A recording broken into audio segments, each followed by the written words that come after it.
Welcome back. Let's talk through some sample solutions for the task of deduplicating these indexes. Now, this is tricky. This is level 1 of the challenge, but what we're doing here is deduplicating indexes in the absence of information on which indexes are being used, how much are they being used, and we don't have the ability to research which queries are using them. That is a situation that we can end up in the real world if we don't have access to a production environment, or if the production environment just doesn't have a lot of information in it. Even if we can access it, if SQL Server has been restarted recently, the information about which indexes are being used, how much, it may be pretty scarce. And depending on the version of SQL Server that we're running, some of this information may be cleared periodically. It actually gets pretty complicated. We're going to talk about that more in level 2. With this situation, we want to look at the metadata and figure out what are our safest bets for dropping these. And even with the safe bets, there's going to be a risk or two that comes up, but we have to get into the practice of figuring out, okay, what looks like the lowest hanging fruit here? And if I move forward with it, what do I need to guard against? Sometimes we don't know what indexes are on the table. In your setup script, you got a command to restore the database, and you got commands to create indexes on the table. But I mentioned, hey, we also need to consider any indexes that may be on the table already. Now, there are some built-in commands for this. We could run a command called sphelpindex that is built into the database. And I could run that against the dbo.factinventory table. And it will at least help tell me the number of indexes that are on the table.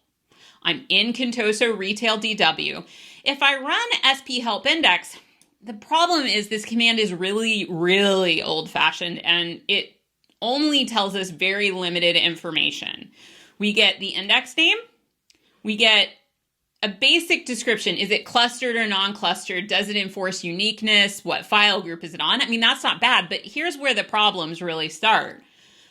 We get index keys for it, but we don't get information on how about included columns? How about whether or not it has a filter? How about whether or not it is compressed? We only get really limited information about these, and not enough information to determine whether indexes are duplicate, because I can see that some of our indexes have duplicate keys, but I don't know, do those indexes also have included columns, etc., etc. So if I need to script these out, I want to go deeper. One option is, of course, to look in our source control.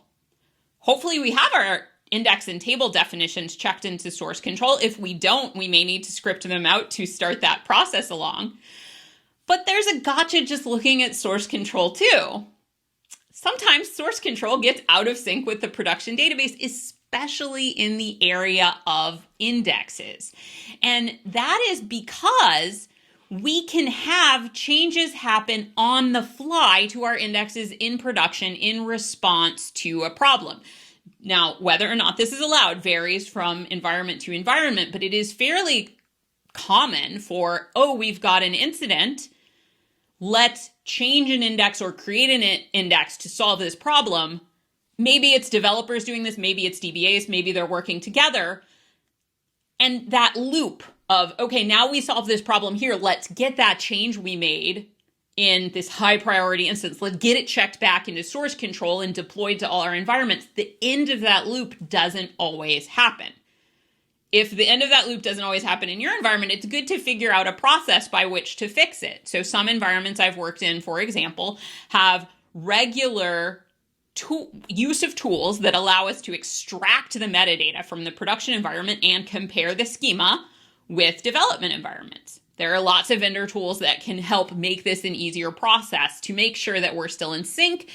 And there are process changes we can make to say, okay, we are going to structure our help tickets in a way such that we will flag tickets where we do an on the fly emergency change, and that flag will help trigger up a process follow-up to make sure that code gets checked in back along the line. So there's different ways to solve it. It is important to have one, but the fact that environments can get out of sync does mean that it's periodically useful to check in an environment and script out the indexes there.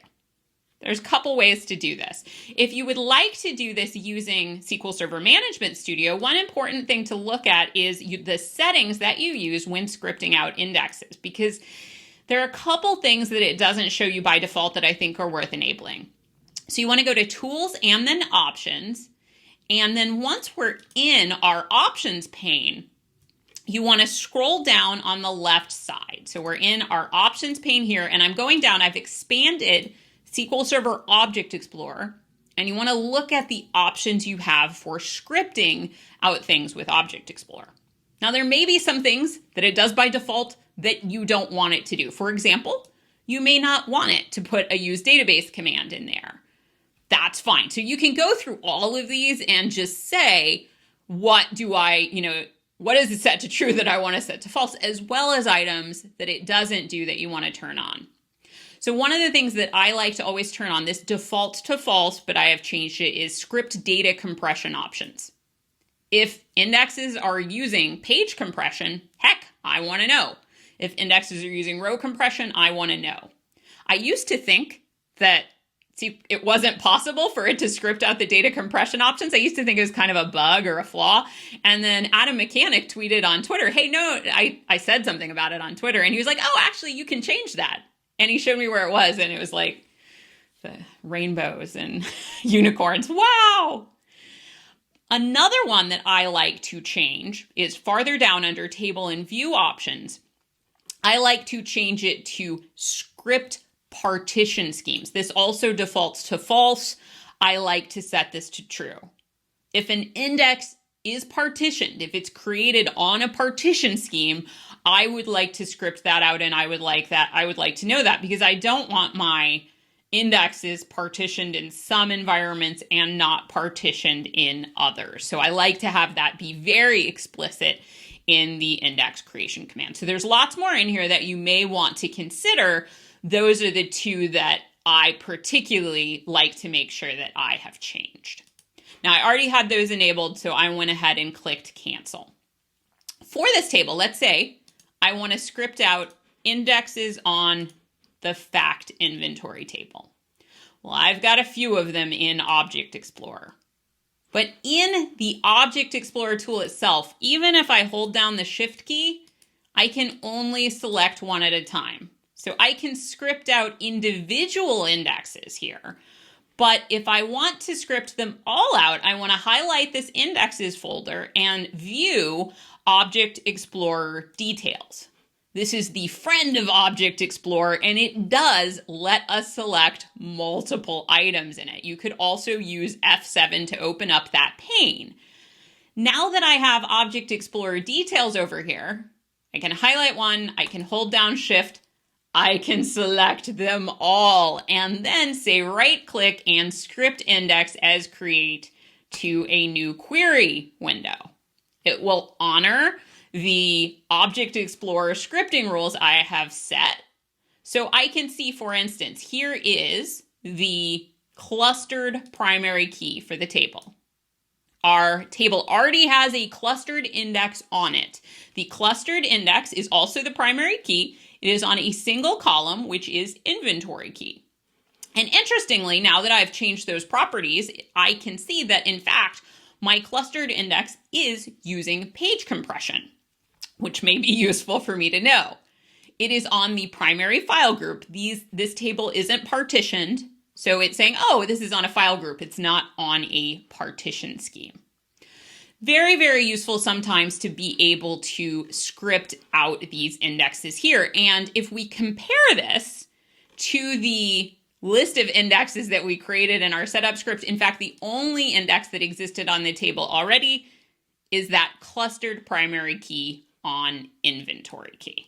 So I'm going to go ahead and close this out. Now this is great, but you might prefer to script out the indexes on the table using a different kind of tool. And you have a lot of choices out there on the internet for scripts that can help you use T-SQL to script out and look for problems in your indexes. I'm only listing 3 here, but if there are many of them online, lots of them are good. I shared a T-SQL post on my personal blog back in 2016 that helps script out indexes from SQL Server. It's shared in a gist, and this is just, I have a modified version of it down here that we're going to look at. It's just a select statement.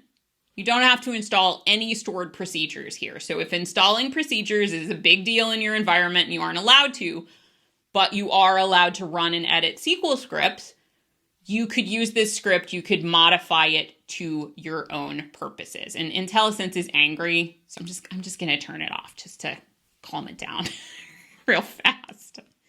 There are other options too. There's SP Blitz Index, which is part of Brent Ozar Unlimited's First Responder Kit. Totally free online. You can also contribute to that. You can install a procedure for that to use that. You install the SP Blitz Index procedure. You don't have to put it in your application database. You can put it in another database. And then there's also improved versions of SP Help Index. Those are by Kimberly Tripp, and she's done quite a few revisions of it.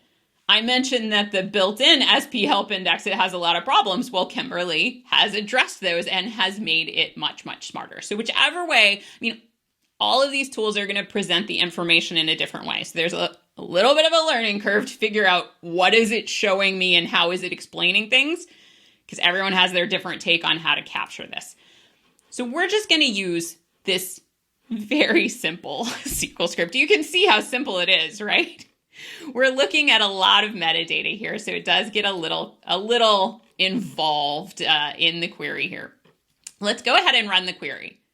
I've taken the query from my blog post, and the main change I've made to it is just to declare a table name, a variable, and set it to fact inventory. I haven't even limited the schema, so if we did have a fact inventory out of the DBO schema, we would actually see it in there as well, but we only have one. We can see only DBO fact inventory is here.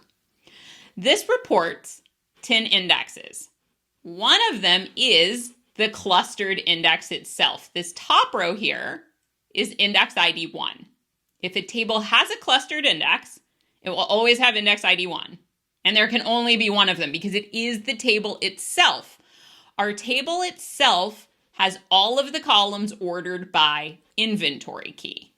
We then have a bunch of non-clustered indexes. We have 9 of them. Notice that indexes 2 through 10, they are not present. And that's because before we restored this database, at one point those indexes existed and they were dropped. When I created the first index in the setup script, it got index ID 11. So these do not have to be contiguous. I can copy out the create index statement from here, and I can use that create index statement to compare. So I'm going to go down to the bottom of this list here, and if I want to paste these in, I can look at it and see, okay, I have the clustered primary key on, and I think I didn't copy them all there. Yeah, I copied all but the first row. Let's copy all of them in the column. I'm like, something's missing from this list.